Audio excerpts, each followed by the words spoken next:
அமைதி காத்துக் கொள்ளுங்கள். தயவு செய்து நம்பிக்கை கொண்டு நாம் இந்த இடத்திலே குழுமி இருக்கிறோம் என்றால் உண்மையிலேயே இது ஒரு அற்புதமான நேரம்.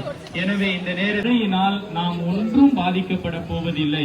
தயவு செய்து மழை வருகிறதே என்று சஞ்சலப்பட்டுக் கொள்ளாதீர்கள். மழையும் நமக்கு தேவைதான். எனவே இந்த நேரத்திலே அன்னையினுடைய பிரசன்னத்தை உணருங்கள்.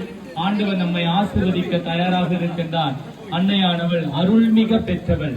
அன்னையானவள் அருள்மிக பெற்றவள். ஆண்டவருடைய அருளை முழுமையாக பெற்றிருக்கின்றார். அந்த அருளைத்தான் நமக்கு கொடுக்கின்றார். எனவே ஆண்டவர் நமக்கு அன்னையின் வழியாக உடல் நலத்தை கொடுக்க வேண்டும் என்று ஜெபிப்போம். நம்மை அருள்மழையால் நிரப்ப வேண்டும் என்று ஜெபிப்போம். நம் குடும்பத்தினுடைய கஷ்டங்களை நீக்க வேண்டும் என்று ஜெபிப்போம்.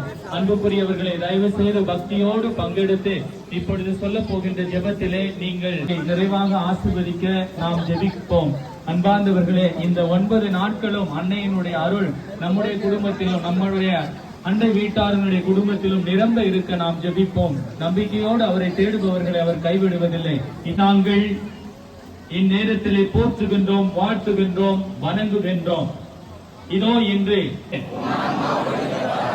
எல்லாமல்ல இறைவன் தந்தை, மகன், தூயாவி நம் அனைவரையும் ஆசீர்வதித்து வழிநடத்துவாராக.